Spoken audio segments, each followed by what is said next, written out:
O programa a seguir pode conter descrições de extrema violência e não é recomendado para pessoas sensíveis. Já comprou o jogo do Modus Operandi? É como um stop ou a dedonha, só que sem escrever nada. Tem as categorias normais, mas também tem mistério, investigação... E muito mais. Clica no link da descrição para saber tudo.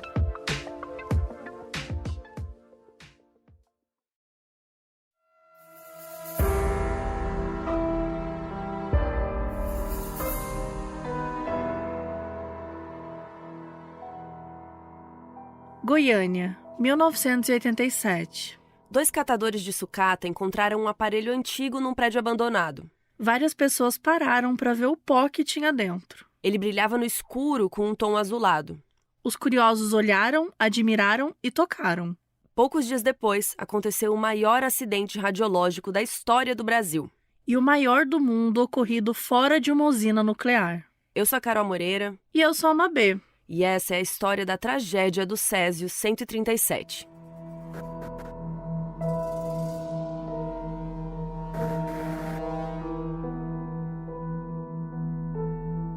Nossa história começa, de certa forma, em Goiânia, nos anos 1970.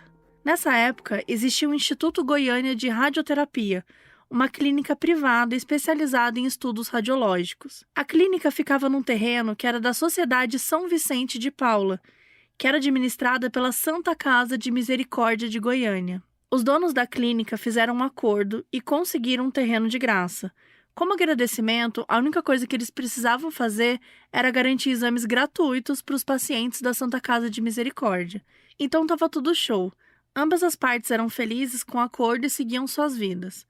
No ano de 1971, eles adquiriram um aparelho que era utilizado em radioterapias. E já que é importante para a história, vamos entender um pouco melhor disso. A radioterapia é aquela coisa do uso das radiações ionizantes como forma de tratar doenças, principalmente o câncer. A questão da radioterapia é que quando essa radiação entra em contato com a pessoa, ela consegue danificar e matar as células. Então a medicina usa isso como forma de impedir células cancerígenas de se alastrarem, né?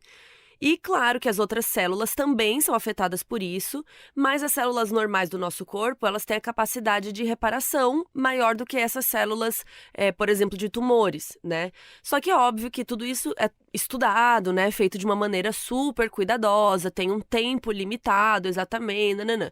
Então, só para vocês entenderem mais ou menos como funciona. Esse equipamento em si que tinha lá na clínica era assim: a parte externa tinha um revestimento de chumbo que retém a radiação dentro do aparelho, e mais para dentro também tinha um anel de retenção e tampas de aço inoxidável, mais um escudo interno para impedir a saída de radiação, uma janela feita do elemento químico irídio que também tinha função protetiva. E lá no centro do aparelho, protegido por tudo isso, tinha um cilindro de material radioativo, que pode variar, né, dependendo do aparelho. No caso desse específico, era uma cápsula cloreto de césio. O cloreto de césio é um sal extraído do próprio elemento químico césio. E o césio tem vários isótopos radioativos, que são átomos com energia nuclear. Então tá, tinha esse aparelho lá com o sal do Césio 137, revestido por várias camadas protetoras, incluindo aço e chumbo. E a clínica realizava lá os seus procedimentos normalmente, usava o equipamento, né, vida normal. Até que em 1984, a Santa Casa de Misericórdia entrou com uma ação contra a clínica, acusando de não cumprir a sua parte do acordo, que era a clínica dar tratamento gratuito para os pacientes deles. Aí o pessoal da Santa Casa despejou a galera da clínica e venderam o terreno para o Instituto de Previdência e Assistência do Estado de Goiás, o IPASGO.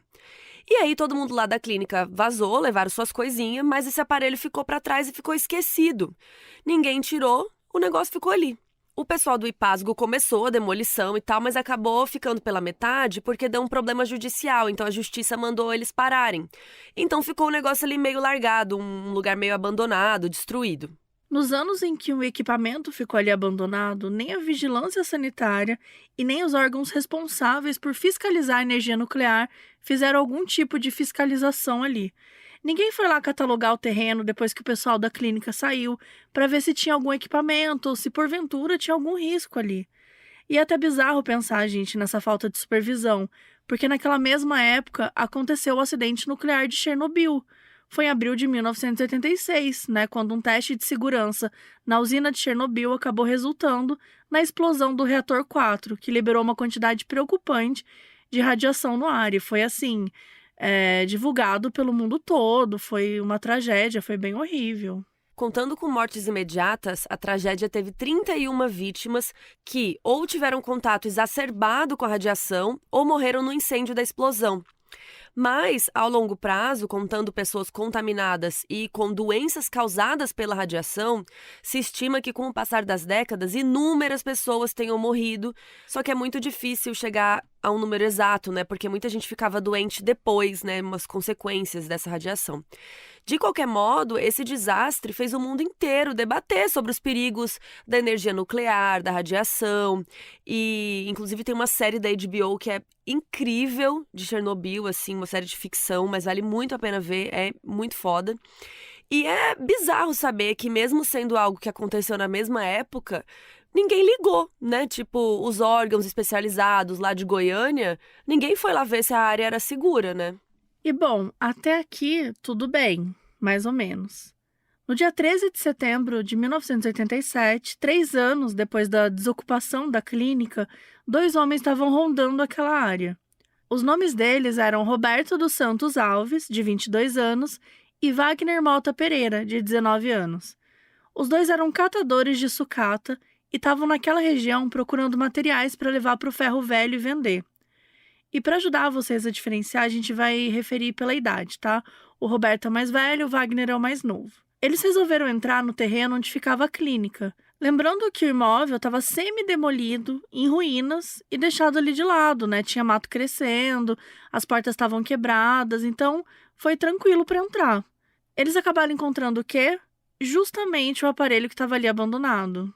Enfim, o Roberto e o Wagner encontraram o negócio e perceberam que ele continha chumbo e aço, e era daquilo que eles precisavam. Então eles colocaram num carrinho de mão e levaram para a casa do Roberto, né, o mais velho. Chegando lá, deixaram um aparelho no quintal e começaram a manuseá-lo com ferramentas, assim, normal.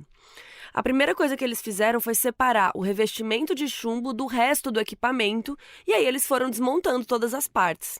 Eles quebraram a janela de irídio, que era uma proteção para a cápsula do Césio-137. E aí eles, né, fizeram tudo isso, deixaram aquilo lá despedaçado para eles irem vendendo nos dias seguintes, né, os pedaços, e cada um seguiu com sua vida. Assim que chegou em casa, ainda no dia 13, o mais novo começou a passar muito mal. Ele ficou enjoado e começou a vomitar várias vezes. Mas ele achou que não era nada demais. Ele lembrou que tinha comido manga com coco e achou que talvez não fosse uma boa combinação e, né, teria resultado nisso. Mas o que ele não sabia é que, ao mesmo tempo, o Roberto, o cara mais velho, começou a se sentir mal também lá na casa dele. Importante a gente ressaltar que, por mais que o aparelho tenha ficado na casa do Roberto, ele deixou no quintal e só foi lá quando ele foi manusear. Então, o nível de exposição deles foi um pouco parecido. Inclusive, o Wagner acabou tendo mais sintomas, porque ele que mexeu na parte mais próxima da cápsula. Aí, no dia seguinte, no dia 14, né, o Wagner piorou bastante. Além dos vômitos, ele passou o dia inteiro muito tonto, teve muita diarreia e uma das mãos dele começou a inchar.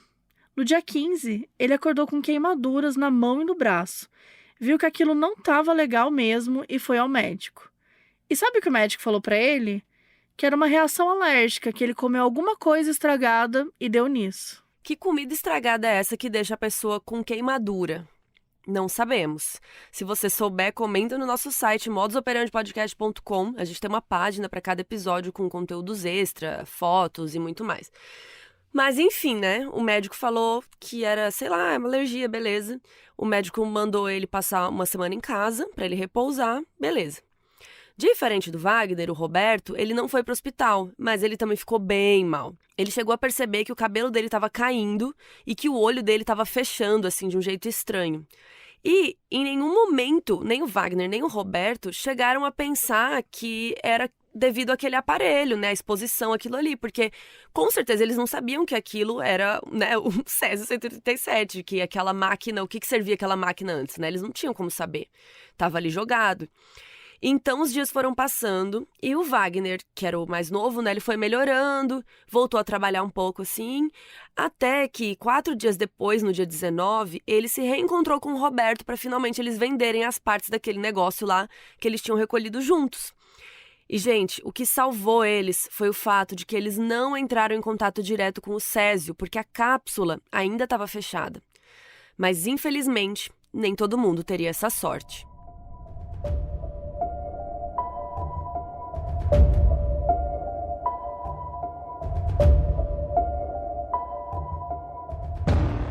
Roberto e Wagner conheciam um cara chamado Devair Alves Ferreira, que tinha 36 anos e era dono de um ferro velho. Eles venderam para o Devair as partes desmanteladas do equipamento, e aí ele mandou um dos seus funcionários ir buscar. Quando o funcionário do Devair chegou lá no ferro velho, ele botou outros 2 funcionários para mexer. Os nomes deles eram Israel Batista dos Santos, de 22 anos, e Admilson Alves de Souza, de 18 anos. Eles foram as 2 pessoas que mais manusearam os restos do equipamento. E como já estava em partes, eles tiveram muito mais contato com a cápsula. E depois de desmontarem mais ainda o objeto, a cápsula ficou totalmente desprotegida. Lá dentro estava o cloreto de césio. Para eles, era só um pó branco, né? Que eles queriam saber se era valioso de alguma forma. Então eles avisaram o Devair. E o Devair estava próximo ao ferro velho. E aí, de noite, ele foi dar uma checada em tudo, viu os restos da peça e o pó ali dentro da cápsula. O pó brilhava no escuro, ele tinha um brilho azulado bonito, que deixou o Devair encantado. Ele não fazia ideia do que era aquilo, se valia alguma coisa. Chegou até a imaginar se era um pó sobrenatural com propriedades místicas. A única coisa que ele sabia é que não conseguia parar de olhar para aquilo. Então, ele pegou a cápsula e levou para casa. Ele morava com a esposa, a Maria Gabriela Ferreira, de 37 anos. E aí, quando chegou, ele mostrou imediatamente para ela, todo empolgado. E a Maria achou visualmente bonito, mas ela ficou meio receosa, né? Tipo, que é isso, né? O Devair nem ligou, ele estava tão embasbacado com aquele pó que nos dias seguintes ele começou a convidar um monte de gente para visitar a casa dele e ver o negócio com os próprios olhos. E aí pronto, né? A vizinhança inteira estava falando naquilo e tal. Até gente que conhecia o Devair só por nome, assim, apareceu na casa dele para ver o pó brilhante. E ele também não conseguia mais se desfazer do negócio. Então, quando ele ia trabalhar, o pó ia com ele para o trabalho. O pó ficou passando 24 horas por dia com ele. O Devair estava curtindo muito a atenção que o negócio estava trazendo para ele. E aí ele deixou a cápsula exposta na sala para que qualquer um que chegasse pudesse ver. E o pior de tudo, ele começou a pegar resquícios do pó e dar de presente para amigos e familiares. Muita gente lá da vizinhança queria ser próximo dele só por causa do pó. Então tinha gente que ficava se aproximando, querendo conquistar a amizade dele, pra ganhar um pedaço do pó também. Pra ganhar um pedaço, não, um pouquinho do pó. É que foi aquela coisa, todo mundo falando, aquele cara tem um pó muito legal, brilha no escuro. Aí ficou todo mundo, né, mas é que eu imagino trocar uma ideia com ele. Que deve ser muito louco, né? Deve ser um negócio lindo, muito incrível. Infelizmente.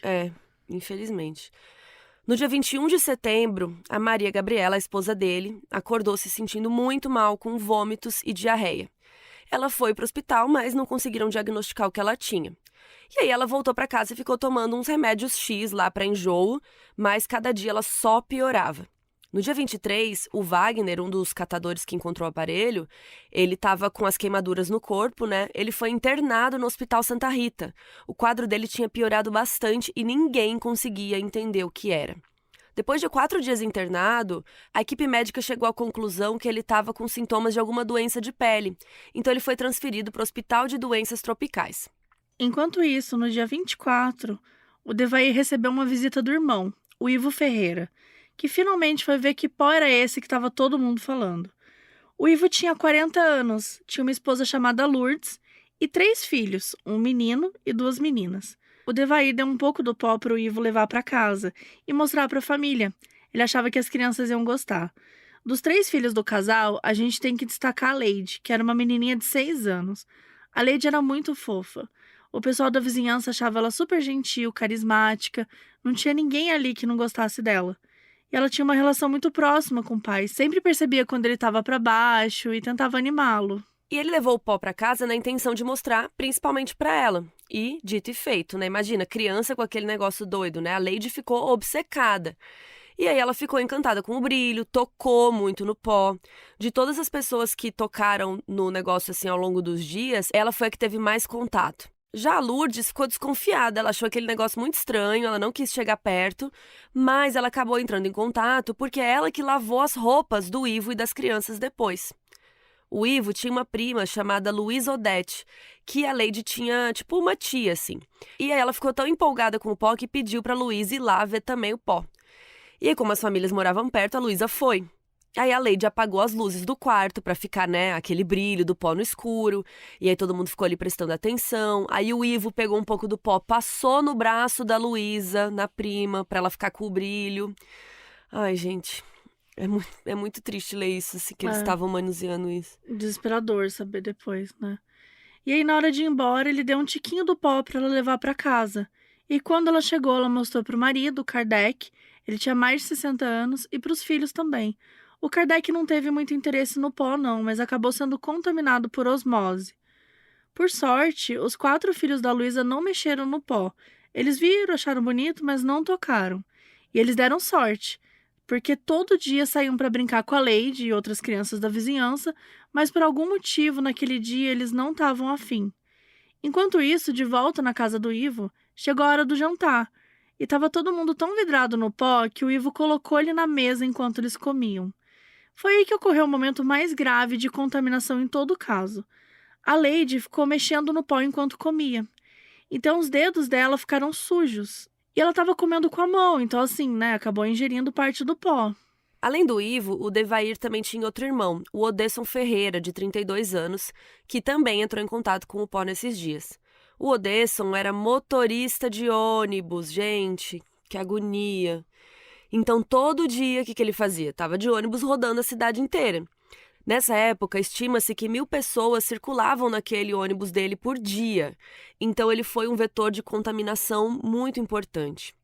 E como vocês podem imaginar, nos dias seguintes, todo mundo que a gente comentou começou a passar mal. A Luísa começou a perceber uma queimadura muito dolorida no braço, bem no local que o Ivo tinha passado o pó.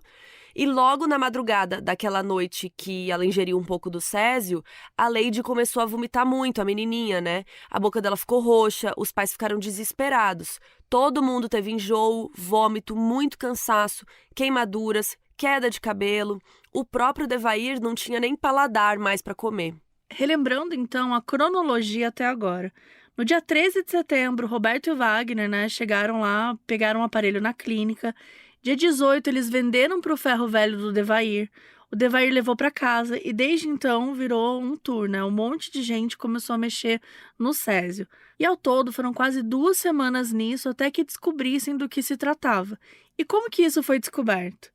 À medida que os dias foram passando, a Maria Gabriela, a esposa do Devair, percebeu que tinha uma coisa muito errada rolando. Ela estava se sentindo mal há dias, com os mesmos sintomas que o resto do pessoal, enjoo, tontura e tudo mais. Algumas pessoas já tinham ido para o hospital, mas ninguém sabia o que estava rolando. Ela começou a listar todo mundo que sabia que estava doente, quando os sintomas começaram e qual era a coisa em comum. E foi aí que ela percebeu que talvez tivesse a ver com tal pó. Então, o que ela fez? No dia 28 de setembro, ela foi lá no ferro velho do marido, falou com um funcionário e ele pegou para ela os restos do aparelho que foi encontrado na clínica, né, de onde veio o pó. Ela pediu a ajuda do funcionário para eles levarem lá na vigilância sanitária, no mesmo dia. Só que agora, gente, olha o perigo. Os dois foram para lá de ônibus, com o aparelho coberto num saco plástico. Aí, quando eles desceram no ponto, eles foram andando o resto do caminho, o funcionário chegou a segurar o aparelho no ombro. E ao chegarem na vigilância, a Maria Gabriela não encontrou ninguém que pudesse dar atenção naquele momento, então ela deu as informações dela e largou o aparelho lá numa cadeira, né, no saco, para depois o pessoal olhar. Então, assim, o negócio ficou lá no meio da... Gente, que pavor. E enquanto isso, lá nos hospitais, estavam rolando os internamentos, as pessoas passando mal, e um médico da vigilância sanitária começou a desconfiar que talvez estivesse ocorrendo algum nível de radiação entre os pacientes. Ele falou com um sanitarista lá da vigilância e solicitou que no dia seguinte um físico fosse chamado para ir lá e dar um suporte.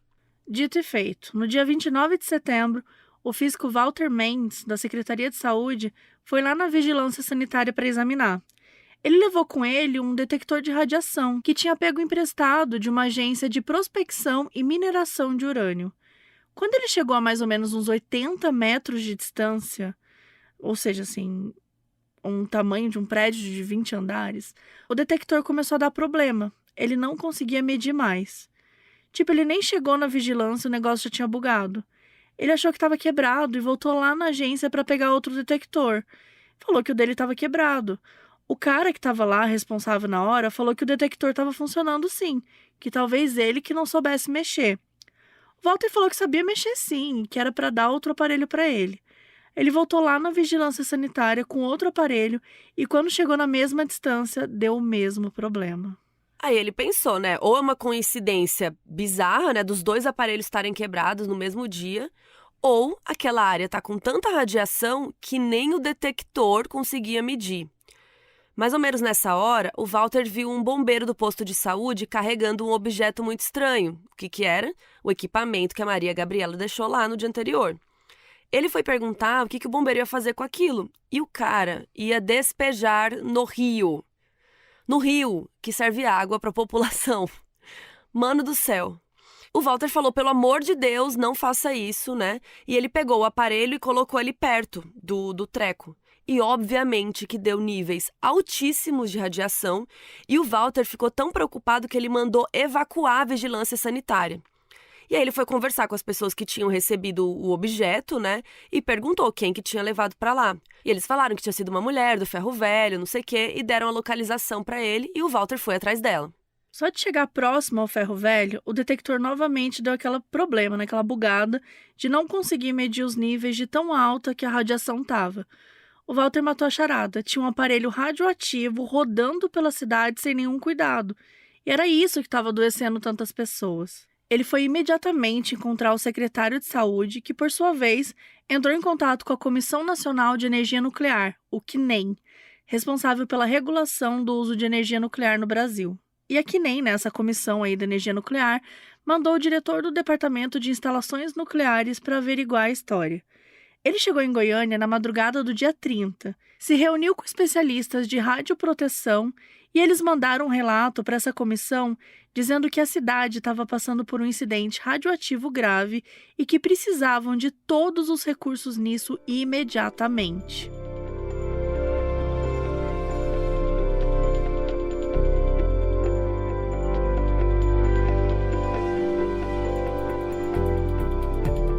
Na manhã do dia 30, Goiânia amanheceu com a chegada de inúmeros técnicos para realizar uma contenção da radioatividade. O primeiro passo foi fazer um mapeamento de quais eram as maiores áreas de contaminação. Começaram pelo ferro velho e descobriram que o dono era o Devair e também foram na casa dele. E a partir daí, eles precisavam conseguir as informações de todas as casas, de todas as outras pessoas para quem ele tinha dado resquícios do pó ou que encostaram no pó. Ao todo, 7 áreas foram isoladas e evacuadas, a circulação ali foi proibida. Depois disso, era necessário levar todas as pessoas que moravam nessas áreas para fazer uma triagem. O único lugar que cabia tanta gente era um estádio de futebol. Então, os órgãos responsáveis montaram uma base lá no Estádio Olímpico de Goiânia e, mesmo assim, o número excedeu bastante. Para vocês terem ideia, a capacidade oficial do estádio era de 13.500 pessoas, mas nessa época do Césio, estima-se que 112 mil passaram por lá para serem testadas. Importante também a gente contar que o governo e os órgãos responsáveis por aquela movimentação toda esconderam muita coisa da população, supostamente para evitar pânico. Essas pessoas que estavam sendo retiradas de casa e enviadas para o estádio não estavam entendendo nada. Foi dito para elas que rolou um vazamento de gás. E foi só depois que eles foram perceber a magnitude da situação. Os testes revelaram o seguinte: 249 pessoas apresentaram um número significativo de radiação, 120 delas estavam com contaminações nas roupas, passaram por banhos e uma limpeza lá e foram liberadas. As outras 129 pessoas estavam com um caso mais preocupante e foram encaminhadas para atendimento médico. Tinha por volta de 50 vítimas em estado bem grave, e essas tiveram que ficar isoladas. 30 delas ficaram em albergues improvisados, sendo assistidas pelos órgãos responsáveis, enquanto outras 20 foram internadas no hospital.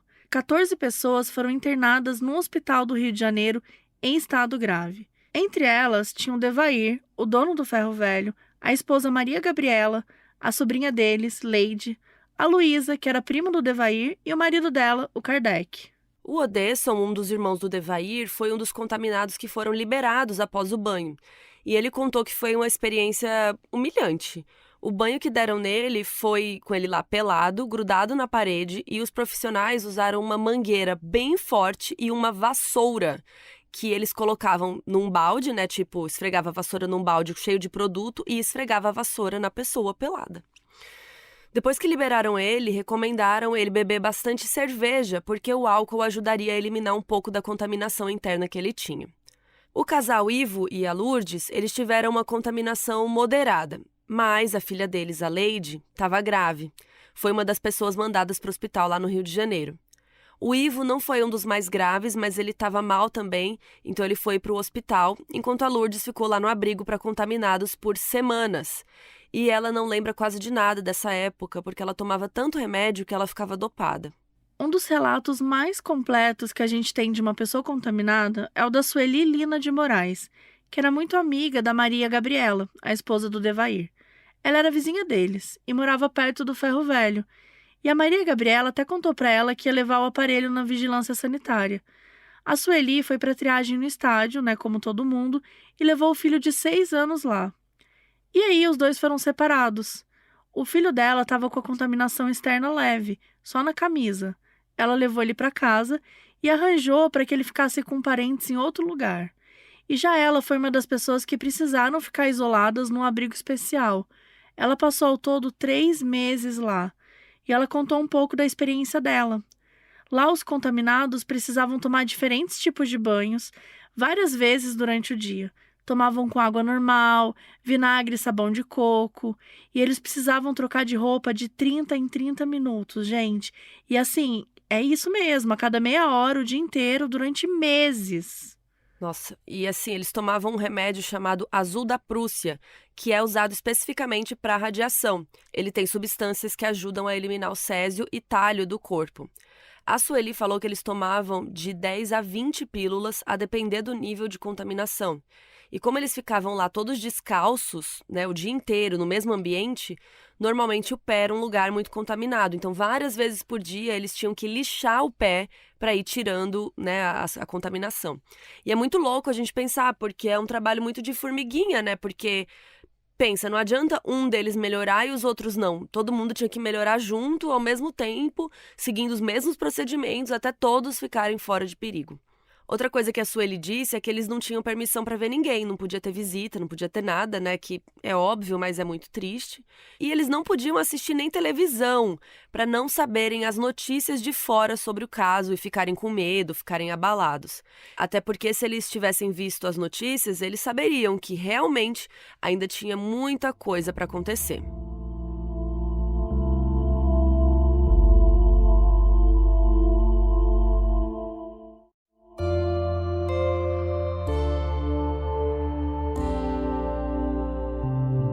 O acidente do Césio 137 foi algo inédito no Brasil, e por conta do medo e da ignorância, muitas pessoas começaram a ser preconceituosas com qualquer um que morasse perto das áreas afetadas, ou até pessoas de outros estados sendo preconceituosos com quem era de Goiás. Uma pessoa que sofreu muito preconceito por conta do Césio se chama Daniel de Lemes, mas na época ele era só uma criança de 8 anos que morava ali por perto. O pai dele era dono de uma pastelaria, que ficava bem próxima das áreas que foram infectadas. Nas semanas após a descoberta da radiação, sempre passavam agentes por ali para fazer uma medição nas pessoas. Uma vez apitou positivo para radiação nele, mas aí quando mandaram ele tirar a camiseta, não apitou de novo. E então foi uma contaminação externa leve e ele ficou bem. Só que os pais dele não achavam que aquele ambiente era bom para criança, né? Então mandaram ele para ficar alguns dias com um tio no interior. E lá ele sofreu muito preconceito. Toda a vizinhança comentava que ele veio lá do Césio. As mães não deixavam as crianças brincar com ele, né, por medo de serem infectadas. Então ele acabou voltando logo para Goiânia para ficar com os pais. Atualmente o Daniel é adulto e ele assumiu o comando da pastelaria do pai dele. Laudir Pansieri e Raidi de Abreu são um casal, e ambos moravam em Goiânia na época do acidente. O Laudir é do Espírito Santo e é corretor de seguros. E a Heidi é de Minas Gerais e aposentada. Quando teve o acidente, o Laudir tinha muitos negócios em Cuiabá, no Mato Grosso, caso vocês não sabem, a cidade natal da Carol. Então ele sempre ia e voltava entre as duas cidades, então ele ficava entre Goiânia e Cuiabá. Mas ele passou a ser recebido com muito preconceito.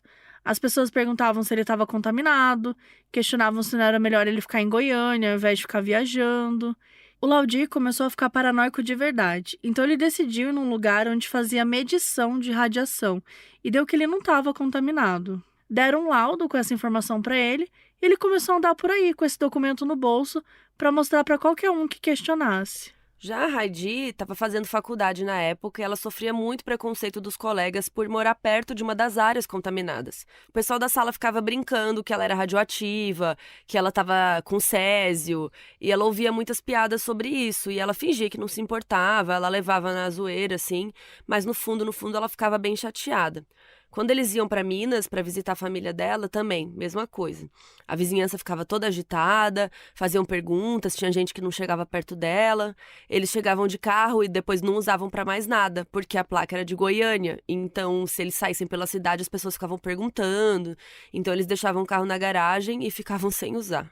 Outro caso bem triste é da educadora Laurita Rodrigues da Silva. Na época, ela trabalhava numa empresa de confecção de diversos produtos. Ela é de Goiânia e tanto a moradia dela quanto o local de trabalho eram longe das áreas contaminadas. Ninguém do ciclo dela conhece ninguém que foi contaminado. Era realmente outra parte da cidade. Mas mesmo assim, a empresa dela sofreu muito só porque era de Goiânia. Eles trabalhavam principalmente com vendas para outros estados. Mas depois do acidente com o césio, ninguém mais queria fazer negócio com eles, com medo de que os produtos estivessem contaminados. Ela contou que tinha uma remessa que foi para Rio Branco, lá no Acre, que foi mandada de volta inteira. E aí, como vocês podem imaginar, a empresa começou a ter vários problemas, né? Problemas financeiros, e acabou fechando. Todo mundo perdeu seus empregos. A Laurita teve muita dificuldade para pagar as contas. Ela tinha familiares no Tocantins que falaram para ela se mudar para lá, para ficar com eles, mas ela não queria, porque a vida dela era em Goiânia, a vida, né? Tudo estava lá.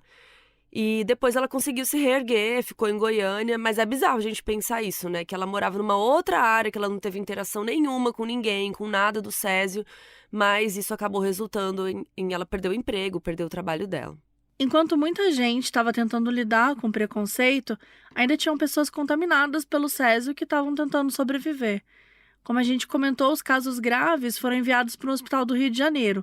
Era o Hospital Naval Marcílio Dias. Esse hospital pertence à Marinha e é um dos mais avançados e com mais recursos do Brasil. E para vocês terem ideia, o hospital trouxe vários profissionais de outros países para ajudarem com as vítimas do césio.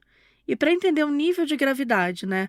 A medição de radioatividade no corpo humano é a partir da unidade Gray, que representa o nível de absorção de radiação ionizante no corpo.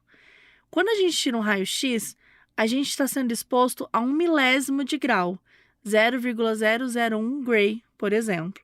Mas quando uma pessoa é exposta a 1 ou 2 Grays inteiros, já começa a ter vários efeitos no corpo, incluindo a morte de células sanguíneas. Quando passa de 4 Grays, a chance de se tornar algo fatal é muito grande.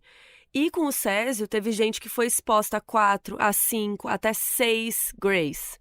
E um dos casos mais graves de todos foi o da menina Leide, a filha do Ivo e da Lourdes, de apenas 6 anos, que tinha ingerido o pó do césio ali na janta, né? Sem querer. Pois é, a Leide estava com 6 Grays. Ela ficou completamente confinada num quarto só dela, porque a equipe do hospital tinha medo de chegar perto dela. Vocês estão entendendo o nível da coisa? Ela perdeu o cabelo, ela teve danos graves nos rins, nos pulmões, além de hemorragia interna. A Leide acabou tendo uma infecção generalizada, então o corpo fica ali tentando reagir a um tipo de infecção, a uma contaminação, mas sem querer acaba prejudicando os outros órgãos. E foi muito para ela aguentar. E no dia 23 de outubro de 97, depois de um mês da contaminação, a Leide faleceu. E ela foi a primeira vítima que morreu do césio, mas infelizmente ela não seria a última.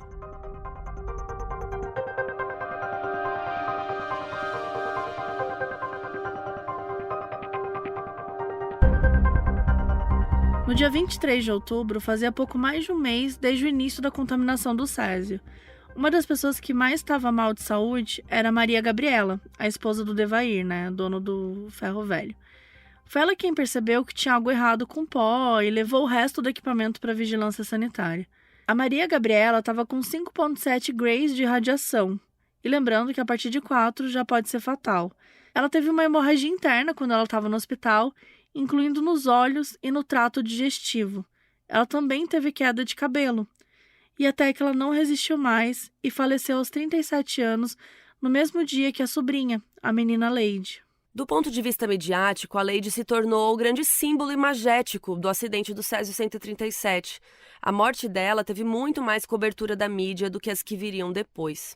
Mas isso acabou repercutindo de uma maneira bem complicada. Quando chegou a hora do funeral, foi decidido que a Lady e a Maria Gabriela seriam enterradas no cemitério Parque. Só que, novamente, por causa do preconceito, virou um pânico enorme entre as pessoas que moravam ali perto do cemitério, né? Porque ficava perto de umas casas, ficava perto de uma fábrica de leite e a vizinhança ficou apavorada, né? De ter alguma coisa contaminada por causa dos corpos. Então, quando chegou a hora do enterro, uma multidão se revoltou ali no cemitério para impedir os sepultamentos. Tinha umas 2.000 pessoas ali. O caixão da Maria Gabriela pesava 500 quilos, porque dentro dele tinha uma camada de 0,5 centímetro de revestimento de chumbo. E também tinha uma tampa de madeira que foi aberta assim mais rapidinho para a família dela poder vê-la, né, se despedir, porque tinha um visor assim que também era revestido. Mas o caixão da Lady foi diferente, porque ela teve uma dose muito alta de radiação, então o caixão dela pesava 700 quilos para ter esse revestimento de chumbo, que era mais grosso ainda, e o caixão dela não teve visor. Os caixões em si mal foram tocados, eles foram suspensos por um guindaste e levados até as covas, que eram bem mais fundas que o normal. Depois de enterrados, ainda revestiram os locais com 30 centímetros de concreto. E mesmo com todas as medidas de proteção, as pessoas ali não estavam satisfeitas. Muitas delas levaram pedras e tijolos para jogar nos caixões e no caminhão que tinha levado eles. Teve até gente levando cruz, pedindo proteção contra o mal que vinha dessa contaminação e que seria jogado ali perto deles. Gente, que absurdo. Que absurdo, que preconceito, que ignorância. E assim, eu não quero ser exposto a isso. Aí vai 2.000 pessoas Vai lá, lá. vamos lá Tipo então. assim, que ideia. burrice é essa, sabe? Absurdo. Então, obviamente, acabou se tornando um tumulto muito grande, até porque muita gente que tava ali não concordava com a revolta. Então, uma galera, assim, começou aquele caos, a galera brigando com eles mesmo. A polícia teve que controlar a situação ali e só depois que os funerais puderam seguir tranquilamente. Foi um processo bem demorado, levou mais de 2 horas para deslocar os caixões e enterrar corretamente. Os membros da família que estavam em condições de sair do isolamento tiveram permissão para ir no funeral. Entre eles estava Lourdes, a mãe da Lady. Ela passou muito mal e ela não teve forças para assistir o sepultamento da filha.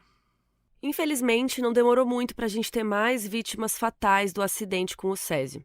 Vocês lembram de quando os catadores venderam as peças para o ferro velho e aí o Devair colocou 2 funcionários para trabalhar? Então, eram o Israel e o Admilson, que a gente já citou, e os 2 também estavam muito mal, foram mandados para o hospital. O Israel desenvolveu doenças respiratórias bem graves e problemas linfáticos. Ele estava com 4,5 grays de radiação. Ele acabou não resistindo e morreu aos 22 anos, em 27 de outubro, 4 dias depois da Lady da Maria Gabriela. O seu companheiro de trabalho, Admilson, tinha só 18 anos e também não conseguiu resistir. Ele teve lesão pulmonar, hemorragia interna e danos ao coração. O nível de radiação dele era 5,3 grays. Ele morreu no dia seguinte, no dia 28 de outubro. Oficialmente, essas foram as 4 vítimas a morrer diretamente por conta do Césio 137. A menina Lady, a Maria Gabriela e os funcionários Israel e Admilson. Todas as outras pessoas se recuperaram, incluindo o Devair, o Ivo e a Luísa, que também estavam no hospital. Claro que, assim, vários deles com diferentes sequelas. Mas com o passar dos anos, muitas pessoas morreram em decorrência de doenças desenvolvidas por causa do Césio, principalmente câncer.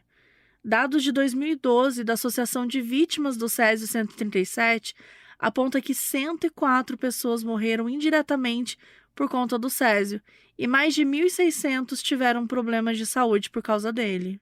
Depois que as vítimas foram enterradas, as outras foram se recuperando, né? A contaminação foi contida e ainda tinha uma coisa muito importante a ser feita: se livrar da porcaria do césio, né?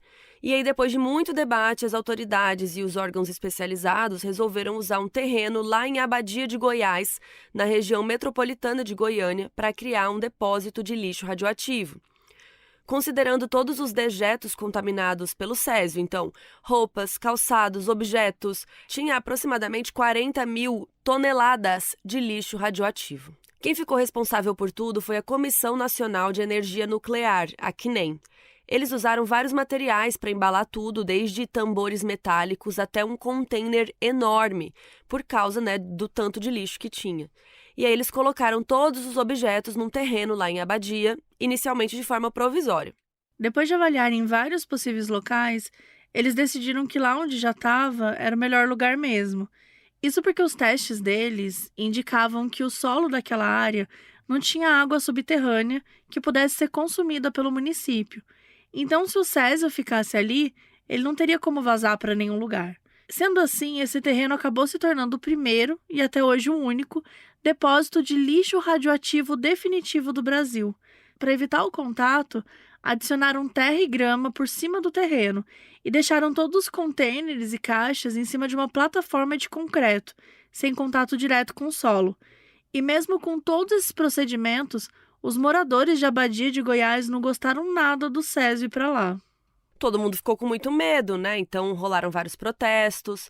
Para vocês terem ideia, vários deles se juntaram para travar a BR, que ia de Goiás para Abadia, para impedir de passarem com as quantidades de césio. Pararam o carro na frente, uma galera ficou de pé no meio da rua, foi um caos, assim. Foi preciso de uma ação policial extensa para tirar todo mundo. Depois que o lixo radioativo já estava no terreno, ainda teve gente que queria invadir o lugar. Aí o segurança que estava lá falou: beleza, então entra lá e pega, cada um pega um barril de césio. Aí todo mundo falou: não, beleza, né? Tipo, óbvio, ninguém ia lá mexer no negócio. Então, como uma forma de acalmar a população de Goiás e de Abadia, o CNEM montou uma nova sede lá em Goiás, chamada Centro Regional de Ciências Nucleares do Centro-Oeste. E eles começaram a monitorar semestralmente todas as áreas envolvidas pelo césio, tanto as 7 regiões lá de Goiás, que tinham sido interditadas, né, quanto as áreas de Abadia, próximas ao terreno do lixo radioativo. E aquelas 7 áreas de Goiás eventualmente foram liberadas, mas eles continuam fazendo monitoramentos de rotina por lá. E aí vocês se perguntam, tá, legal que começaram a prestar atenção, mas alguém foi punido pela negligência de deixar aquele aparelho perigoso lá à toa? E a resposta é mais ou menos. 9 anos depois do acidente, 5 pessoas relacionadas à clínica foram condenadas na justiça por homicídio culposo, quando não há intenção de matar. Essas pessoas foram Orlando Teixeira, Criseide de Castro e Carlos Bezerrilos, os 3 médicos responsáveis pela clínica, que foram condenados a 3 anos e 2 meses de prisão. O físico Flamarion Goulart, que dava consultoria para a clínica e foi condenado a esse mesmo tempo, e o dono do prédio, o Amaurilo Monteiro de Oliveira, que também era médico e foi condenado a 1 ano e 2 meses. Essas penas foram revertidas para serviços comunitários em regime aberto, então nenhum deles foi preso. Só que 2 anos depois, em 1998, as penas foram extintas por um indulto presidencial e os condenados ficaram livres. O presidente na época era o Fernando Henrique Cardoso. O crime prescreveu oficialmente em 2005 e desde então ninguém nunca mais foi condenado.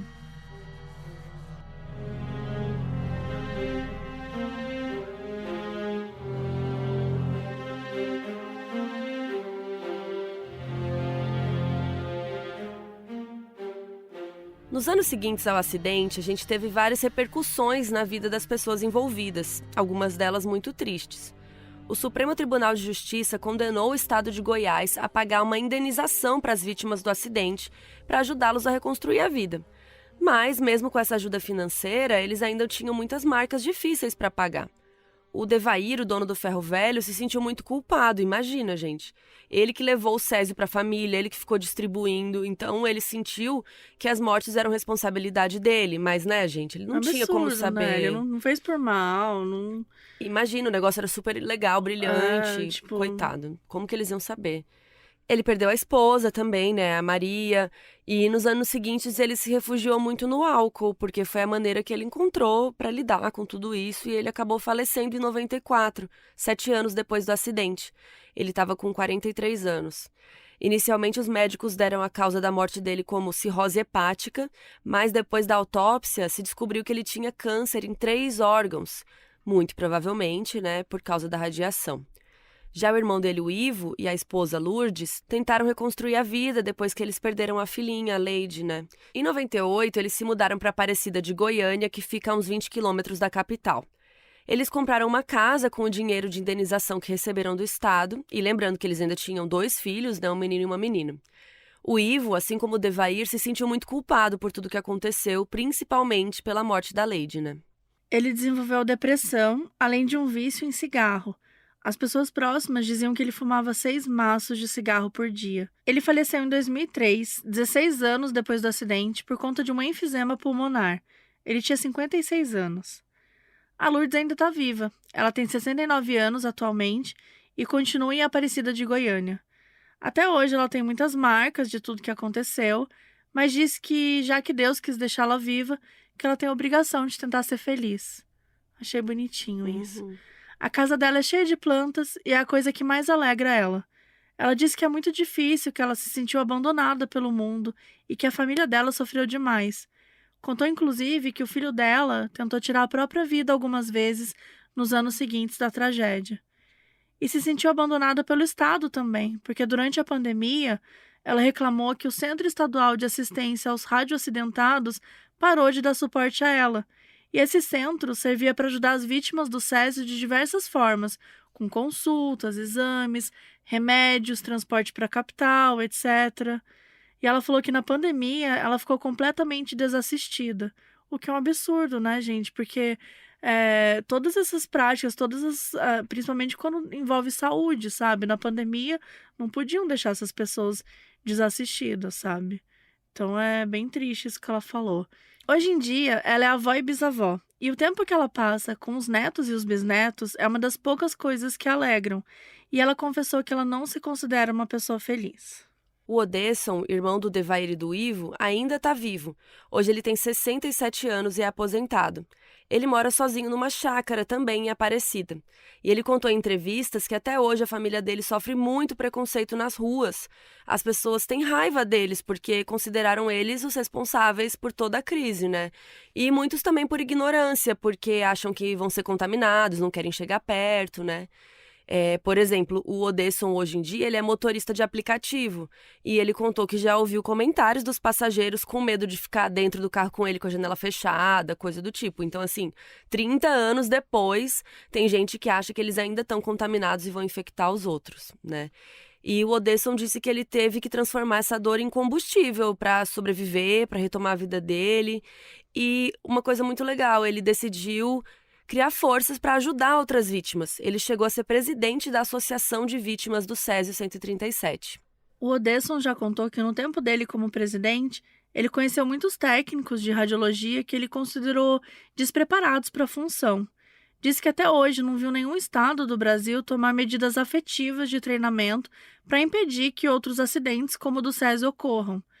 Atualmente, quem é presidente da associação é a Sueli Lina de Moraes Silva, que era amiga da Maria Gabriela. A gente contou mais cedo o relato dela de como foi viver no abrigo para os contaminados, que tomavam banho toda hora e tal. E até hoje ela é presidente. Sobre os 2 catadores que encontraram o aparelho, do Césio na clínica, a gente não conseguiu encontrar muita informação sobre eles. Em 2017, o Roberto, que era o mais velho dos 2, deu entrevista para uma matéria sobre os 30 anos do acidente. E o que se sabe é que ele já estava aposentado, e desde então não tem nem mais nenhuma notícia dele. Hoje em dia, ele tem 57 anos e o outro é o Wagner, com 54. Dia após dia, os sobreviventes do Césio continuam tentando viver suas vidas, lidando com preconceitos, perdas e traumas que nunca vamos conseguir entender.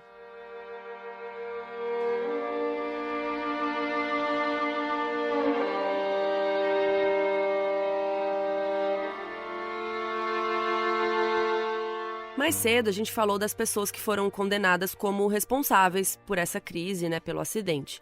Um deles era o físico Flammarion Goulart, que dava suporte para os donos da clínica no que se tratava do uso de aparelhos radiológicos e outras questões. Em 2017, rolaram várias matérias sobre os 30 anos do acidente, e o Fantástico fez uma entrevista com ele. E ele trouxe informações novas que chocaram bastante todo mundo.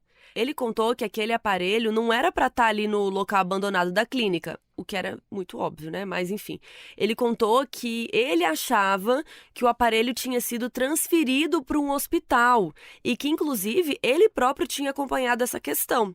Então, quando foi revelado que o césio era daquele aparelho lá, ele ficou muito chocado. Ele deu a entender que alguém tinha movido o aparelho do hospital de volta para a clínica e disse que não falou nada disso na época do julgamento, porque o advogado do grupo, que estava defendendo todos eles, mandou não entrar nesse assunto. A afiliada da Globo lá em Goiás entrou em contato com os médicos condenados e um deles respondeu.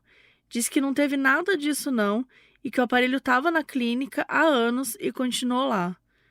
O tal hospital que o Flammarion falou é o Hospital Araújo Jorge e foi instaurada uma sindicância para averiguar essa questão. Foi descoberto que um acelerador linear, uma peça usada em tratamento de câncer, foi adquirida pelo hospital em 1987, o mesmo ano do acidente. Desde então não saiu mais nenhuma informação a respeito, se realmente o aparelho foi mandado para o hospital e depois voltou para a clínica, nem nada disso. Então a gente não tem como saber se um dia isso vai dar em alguma coisa. Se você quiser mais conteúdo sobre esse caso, a gente vai fazer algumas recomendações agora. O cineasta Roberto Pires fez um filme de ficção sobre o caso chamado Césio 137, O Pesadelo de Goiânia. O filme é de 90. E ele foi muito aclamado, ganhou vários prêmios em festivais importantes. E o filme conta a história da contaminação e das vítimas. É de uma forma bem didática e bem fiel. Se sua vibe é mais documentário, tem um curta chamado O Brilho da Morte, 30 anos do Césio 137, que conta com entrevistas recentes de algumas vítimas, incluindo o Odesson e a Lourdes. E na pegada mais jornalística, tem um episódio do Linha Direta sobre o caso. E todos esses conteúdos estão disponíveis completos no YouTube. A gente vai deixar o link no nosso site, modusoperandipodcast.com. E se você quiser nos apoiar na Aurelo também, hoje, por exemplo, essa gravação está sendo feita ao vivo com o público assistindo aqui, comentando no chat. Então, também, além de outros prêmios, tivemos sorteios de livro hoje. Sim. Então, vale muito a pena participar da Aurelo. Tem muita coisa e tem episódio extra, né? Tem até uma pessoa que comentou aqui que ele é de Goiânia. Sim. E que na escola ensinam muito, focam muito sobre esse acidente, porque nem todo... Eu, pelo menos, eu nasci nesse ano, né? Então, obviamente, não ia ter material sobre isso. Mas quando eu fui estudar também, eu nunca soube pela escola, assim. Sim. Então, é legal saber que, pelo menos na cidade ali, eles focam nesse assunto no colégio.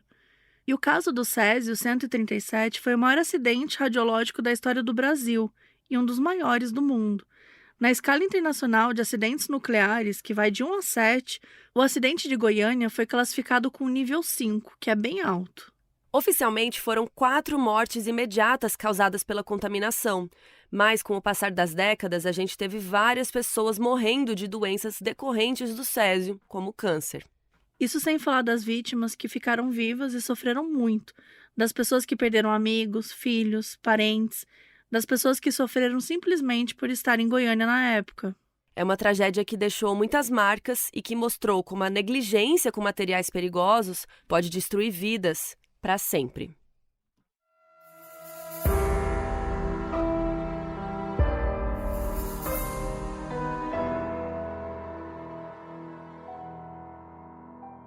O aviso no início desse episódio foi gravado pelo Bruno de Alcântara, que é nosso apoiador na Aurelo.